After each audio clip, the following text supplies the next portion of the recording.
I learned about the betrayal. On a Sunday 2 hours after approving a wire transfer, she said it was for healing. I later learned it was for a room with her coach. The smell of burnt coffee will never leave that morning. I was halfway through re-seasoning a cast-iron skillet when my phone lit up with a photo I wasn't meant to see. In the image, Sabine's ankle bracelet silver with a tiny quartz charm rested on a linen duvet beside a wine glass wrapped in a paper napkin that said, Casa Santuario. 2 bare feet facing each other at the bottom edge of the frame, not hers and mine, and definitely not taken from separate beds. My name is Evan Hart, 34, from Seattle, Washington. I'm a municipal structural engineer for the city, the guy people blame when a detour sign ruins their commute. My work week smells like damp concrete, printer toner, and stress sweat after climbing scaffolding in a hard hat. My evenings belong to typewriters. I collect them, restore them, and sell a few to justify the habit. My favorite is a 1963 Olympia SM9 with a smooth carriage return that sounds like a polite bell.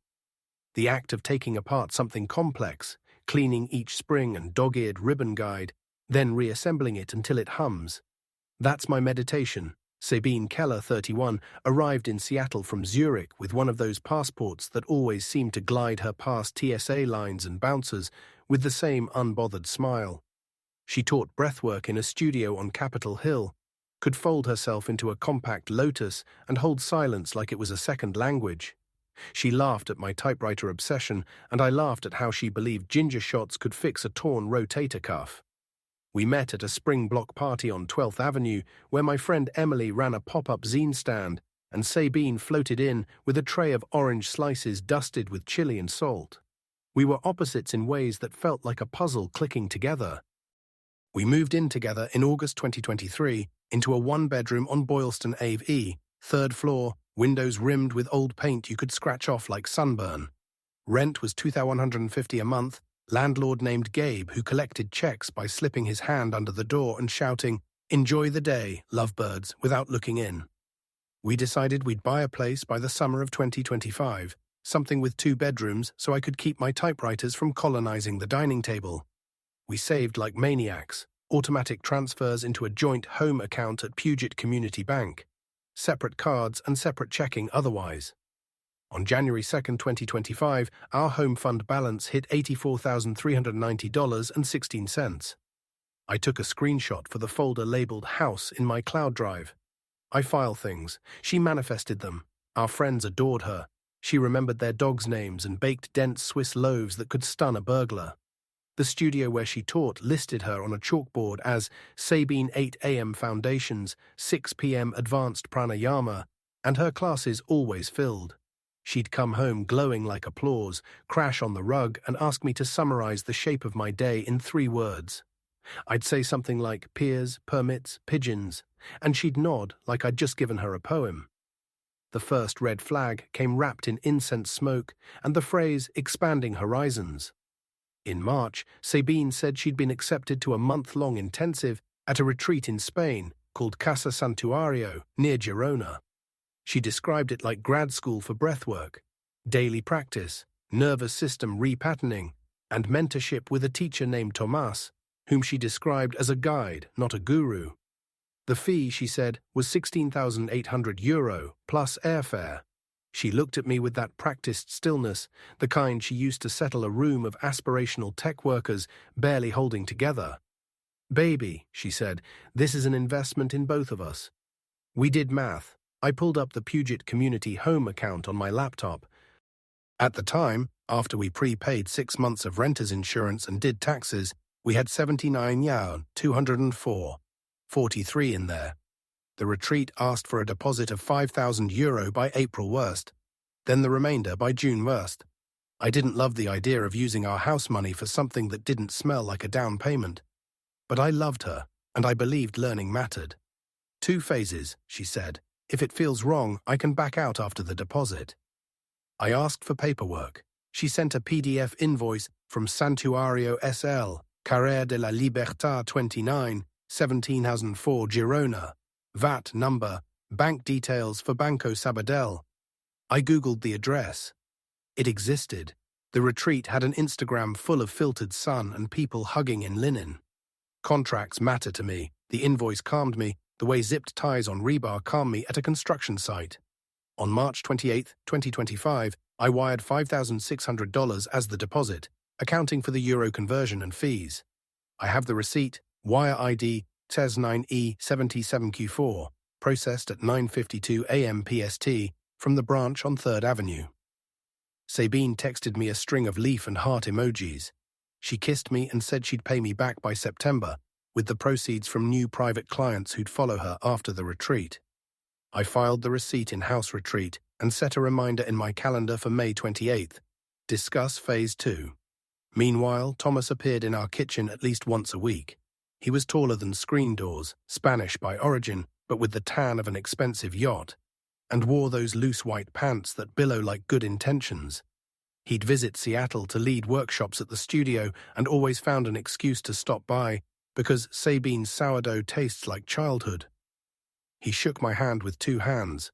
I made him coffee once, and he said it vibrated, which I took as a compliment until he asked if we had less aggressive beans. He wasn't rude, that was the problem. If he'd been obviously slimy, I would have had something to push against. Instead, he asked me about retrofitting earthquake braces like he actually cared, then turned to Sabine and touched her shoulder like a prayer. When he left, she would sigh with a kind of reverence that made me feel like the guy who delivers packages to the temple of her real life. "Evan," she said one night, "you feel things so deeply, you just don't breathe there." She put her palm on my sternum. "I want to help you expand."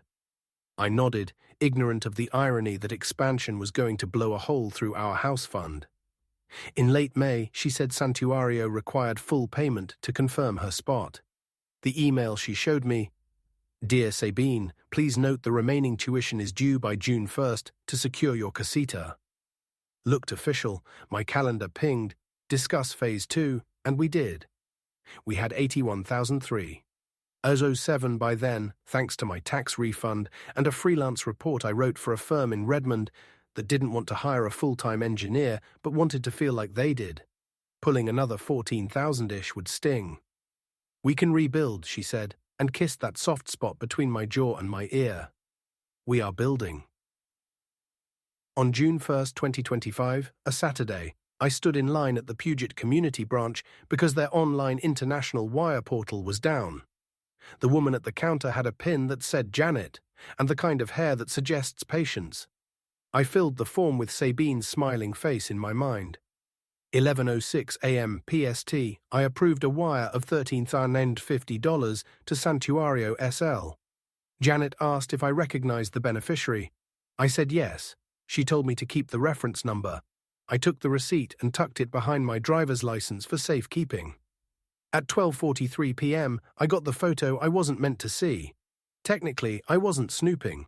Sabine had left her iPad connected to our shared messages account after we set it up to stream silly memes from her classes to our TV during a party. I was adding a playlist to our Apple TV when messages lit with blue haze and a new camera roll preview. A text from someone saved only as T, not Tomas, appeared in a cluster of grey bubbles. I tapped before my better self could blink. A room number scribbled on a keycard sleeve, 204. Linen curtains open to a balcony with terracotta tiles. 2 wine glasses. 2 feet.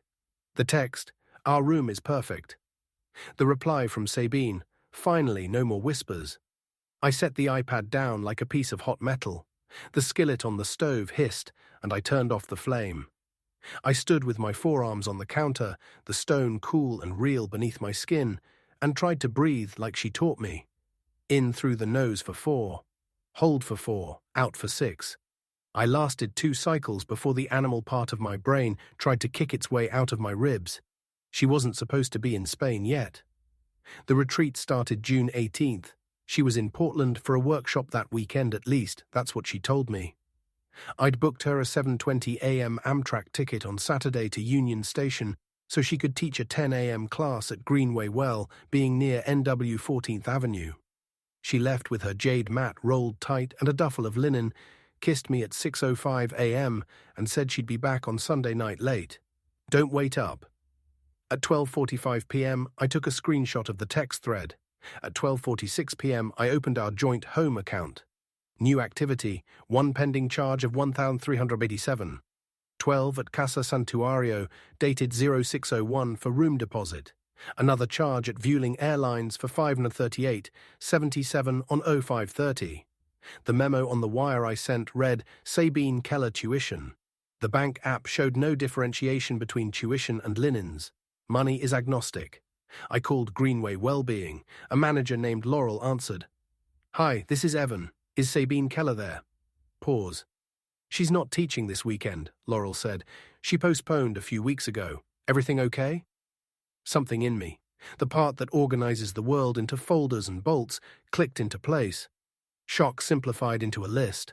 First, I made copies, screenshots of texts, photos of the bank app.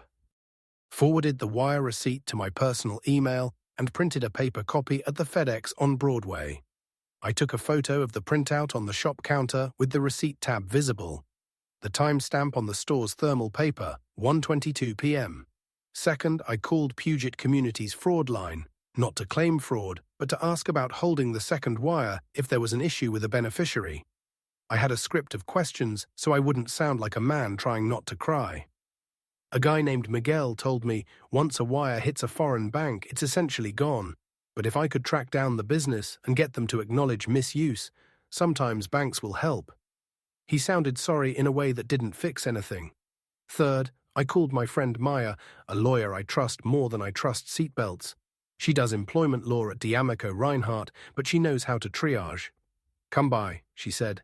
Rachel's on call for family stuff this weekend, but she'll at least tell you how to stop bleeding. At 2:10 p.m., I walked into D'Amico Reinhardt on 5th Avenue wearing the most composed version of my face. The office smelled like lemon cleaner and fear.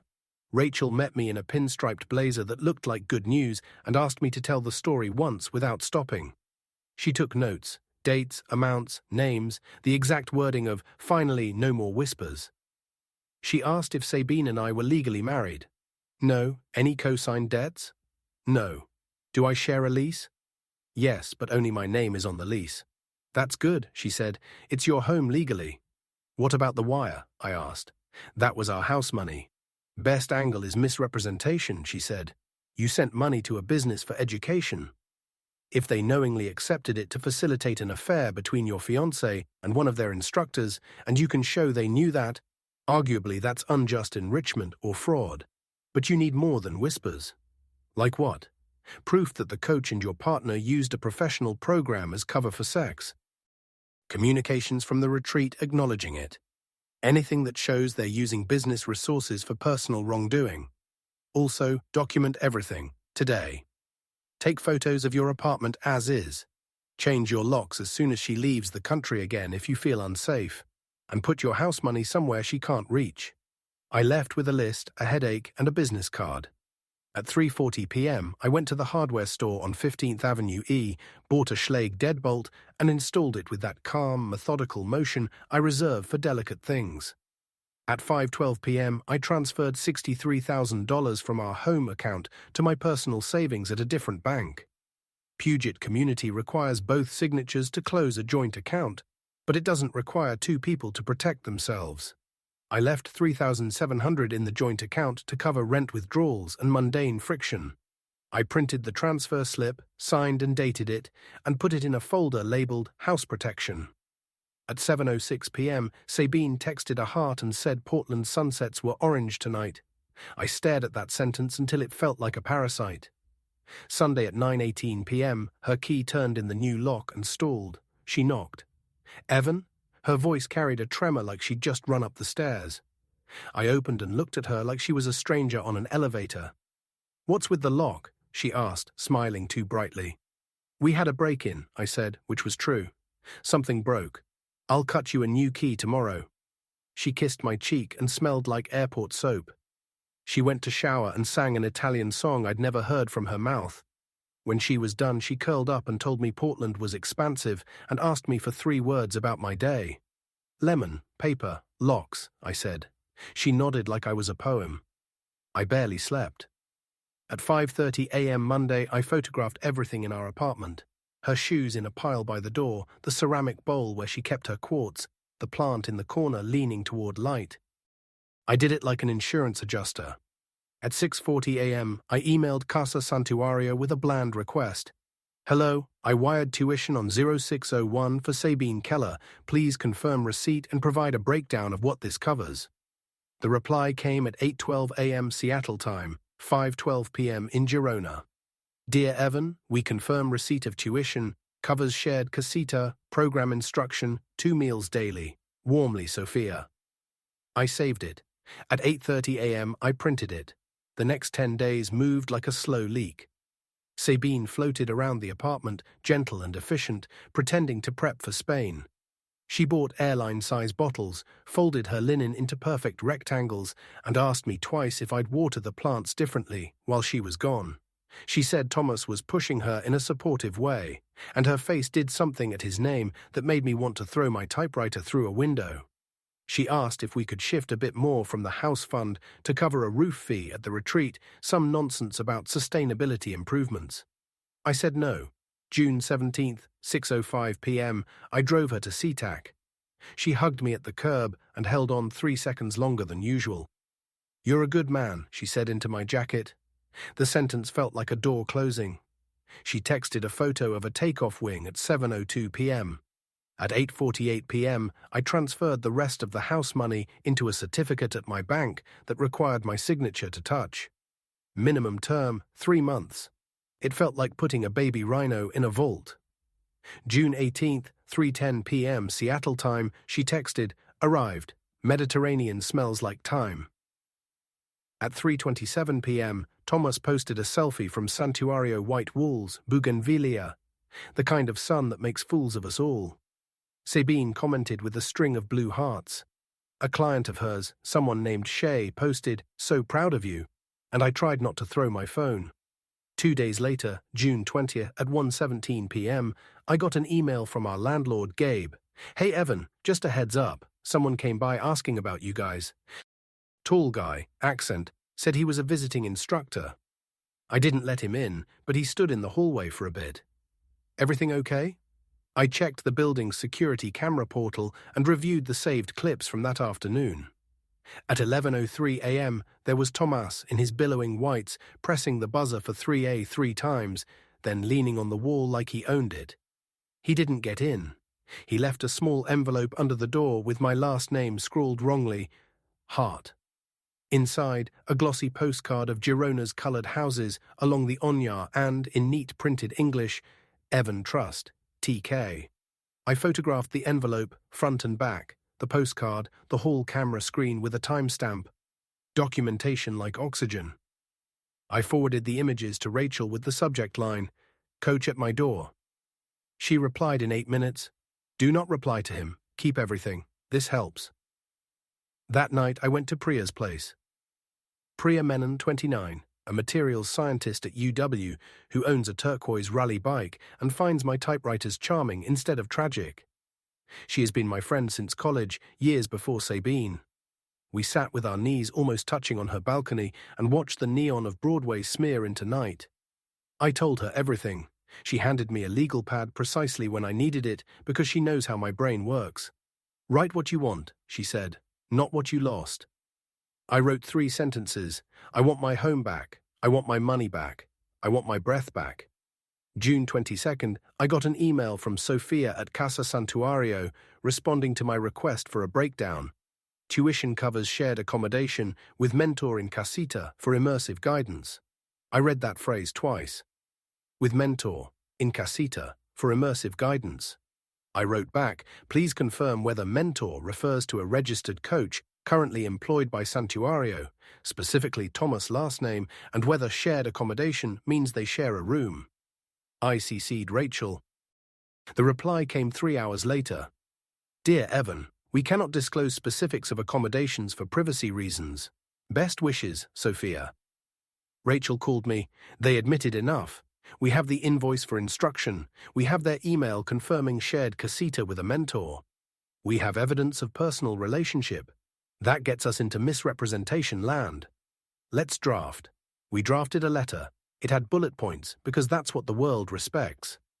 It laid out the wire amounts: 5,600 on 0328, 13,950 on 060A1 invoice references, the email confirming shared casita with mentor, the security camera still of Tomas at my door, and the legal assertion that Santuario accepted funds under false pretenses. We demanded a refund to my bank by July 1st, or we'd file a complaint with the Catalan Consumer Protection Authority and, if needed, pursue civil action in Washington for unjust enrichment and tortious interference. We sent it via email and DHL to Carrera de la Libertad 29. DHL tracking number 1319-9-947-334. While we waited, Sabine texted me every day at odd hours with little bubbles of Mediterranean life. Figs in a blue bowl, a white cat sleeping on a wall, a picture of a page from a book with a line underlined in pencil. The body keeps score, but the breath writes the edits. She used to be funny. Now she was captions. I replied sparingly, "Glad you're safe." Nice cat. At 2:08 a.m. on June 26th, she sent, "I feel like a wave." I put my phone face down and slept like a collapsed bridge. On June 27th, DHL confirmed delivery. On June 28th, I received an email from a person named Director Anna at Santuario. "We are sorry for any misunderstanding. Our mentors and participants occasionally share accommodations for deepened practice. This is standard in our program. We cannot refund tuition after the program has commenced." She CC'd a lawyer at a Barcelona firm. Rachel smiled so broadly it sounded like paper tearing. "We have policy. Policy is admission. They're cooked enough to serve." I filed a complaint with the Catalan Consumer Agency through a form that required more patience than a saint, and more Google Translate than I'd like to admit. I attached scans. The invoice, the emails, the DHL delivery confirmation, my wire receipts, the clip still of Tomas at my door, and a timeline with dates and times. I pressed submit like lifting a weight. Sabine returned July 18th. She walked through our door with a tan that looked expensive and eyes that avoided mine. I had changed the furniture while she was gone. Not much, just the orientation of the couch and the removal of things we brought together to the storage unit on 10th, Unit B17, combination 4932. Our apartment felt less like an altar and more like a room. She set down her duffel and touched the back of a chair like it could answer a question. "Evan," she said, "I want to talk." "Me too," I said. "But first, you need to know I know." I told her calmly, quietly, with my hands folded on my lap like a good student. I told her about the photo, the iPad I didn't mean to check, the emails with Santuario, the policy about sharing casitas with mentors, the letter Rachel sent, the consumer complaint, the security camera clip of Thomas at our door, the postcard. I did not raise my voice once. The only time it broke was when I said, "You spent our house money on a room with him." She started with denials that sounded like parodies of denials.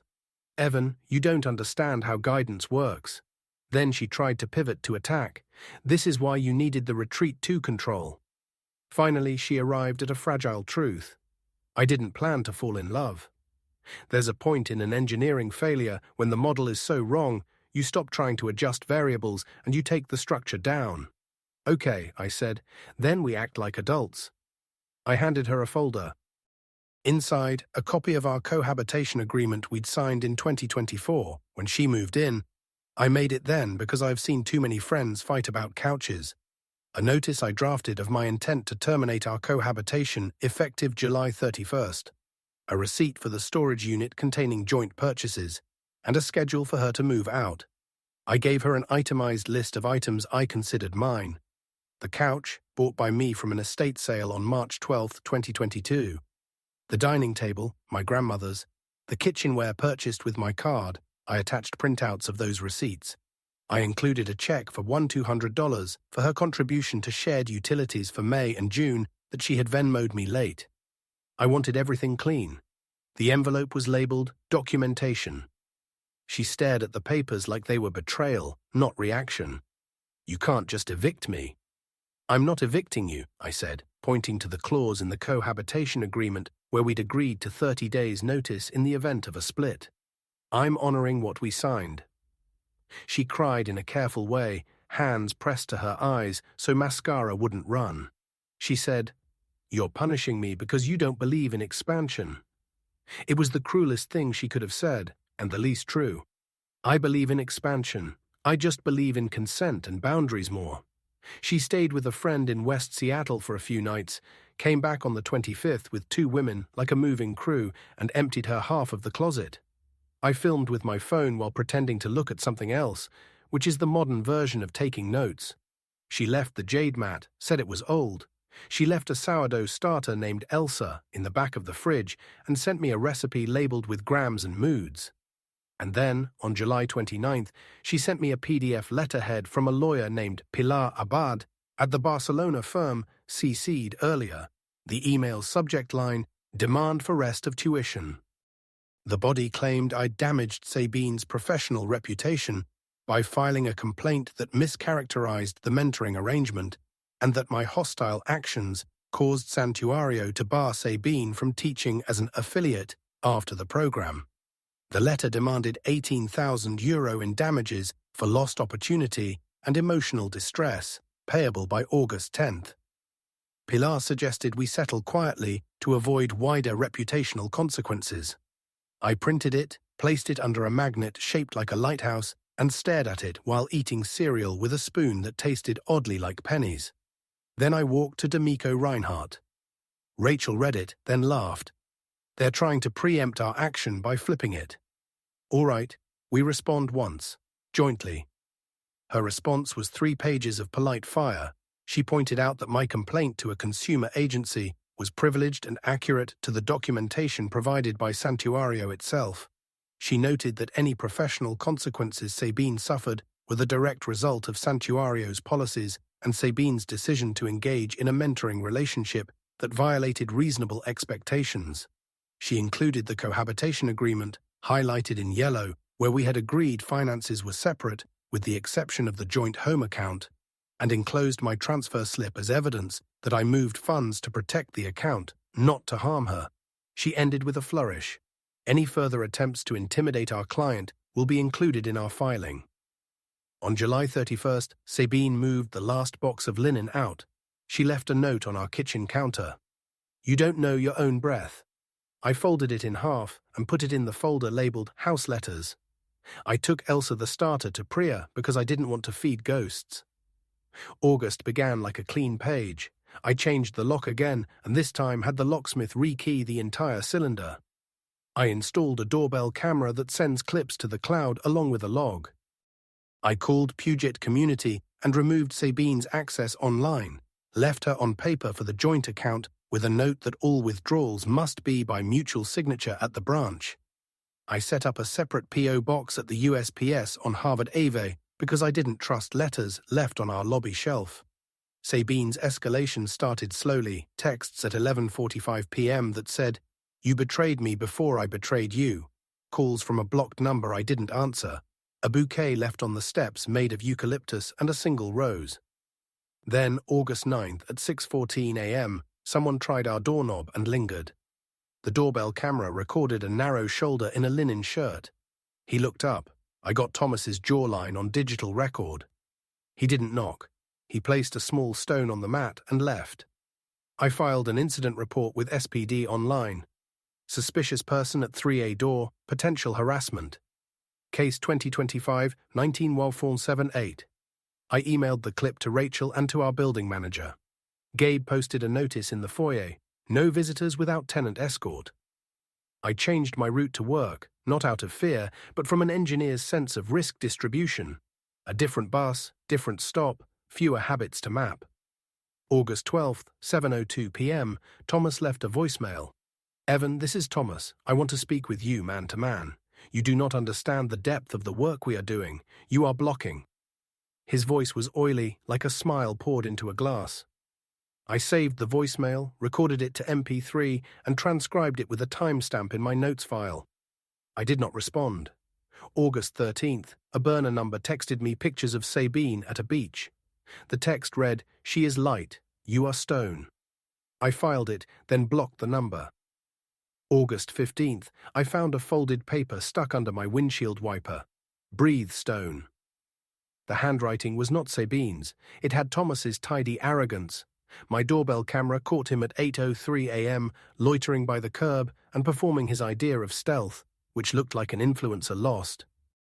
Rachel filed for a civil anti-harassment order in King County on my behalf, with exhibits: the doorbell clips, the postcard, the voicemails, the texts, the photo of the windshield note, and a declaration from Gabe saying he'd seen Thomas in the building twice, each time leaving notes.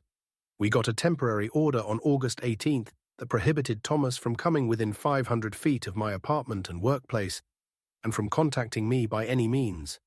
The hearing for a full order was set for September 3rd, 9:30 a.m., courtroom W813. August 19th, SPD called and asked if I wanted to add his contact as an incident. I said yes. Officer Luo came by, tall and practical, and looked at my doorbell camera setup like a man who appreciates hardware. "Good angle," he said. He suggested I carry copies of the temporary order on me. I printed 3 and put one in my wallet, one in my backpack, one taped inside the hall closet. I am nothing if not thorough. During this, my life did not end. It did weird things, then it steadied. I went to work, evaluated load paths, signed off on a seismic retrofit for a school on Beacon Hill, ate dumplings with Priya after, and sold an Olympia traveler to a grad student who paid cash and told me her grandmother typed love letters on the same model. I slept with my windows cracked open and the doorbell app sound on low. I joined a Tuesday night run club because running felt like a new kind of breath I could own. On August 24th, I met Lucia. She lives across the hall in 3C, a pastry chef at a place in Fremont called Orléans-Son. She knocks with her knuckles curved like a violinist's and has flour on her collar at all times. She brought me a slice of peach tart as a neighborly offering and said, "Hi, I'm your 3C. I've seen your shoulders in the stairwell and I approve of your doorbell camera choice." We ate tart on my couch and compared notes on the building's mysterious hot water schedule. I told her about typewriters and showed her the Olympia SM9.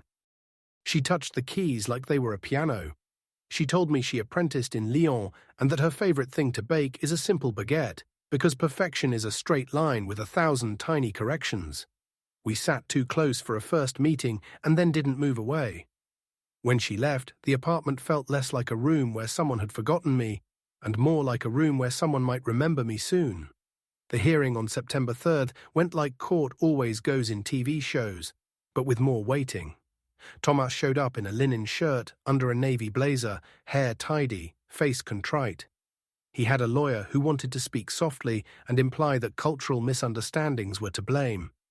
Rachel demolished that politely, laying out the clips and the logs and the notes like a magician pulling scarves from a hat. The judge's eyebrows did a small climb at the phrase "shared casita with mentor." We got a 1-year order. Thomas scowled in a way that would have been handsome if it hadn't been so void of thought. As for the money, on September 10th, an email arrived from Santuario's lawyer.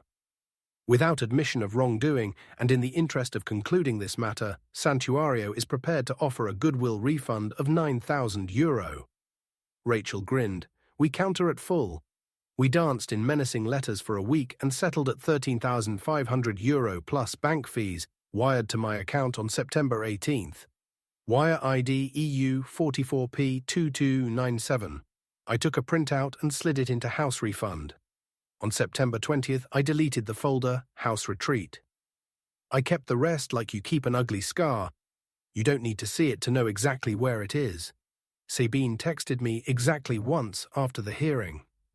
"I forgive you," she wrote. "It was either the cruelest or most absurd thing. I still can't decide." I didn't reply.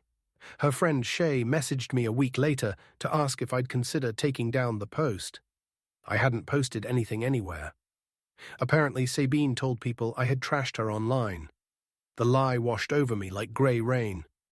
I forwarded the message to Rachel in case it became anything. It didn't. I kept running.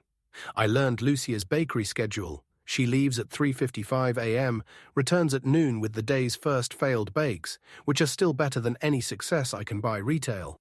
We swapped spare keys, not because of romance, but because of leaking radiators. She tried the Olympia and wrote her name, Lucia Romano, in that clean mechanical font and pressed the paper to her chest like a secret. We went to the Sunday market and bought too many stone fruits. When she kissed me for the first time, it tasted like sugar and patient heat. On a rainy Sunday in October, Lucia and I hosted friends around my table, the one my grandmother ate soup at, now leveled with a felt pad under one leg. We ate lentils and tart and told stories. When they left, we did dishes together quietly, two people who understood that restoration is a slow act made of small repeated choices.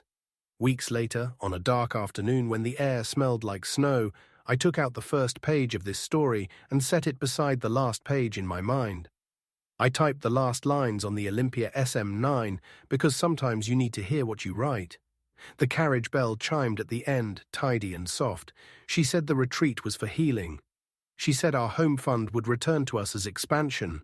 She said I would forget in a week. But I'm the one who forgot her.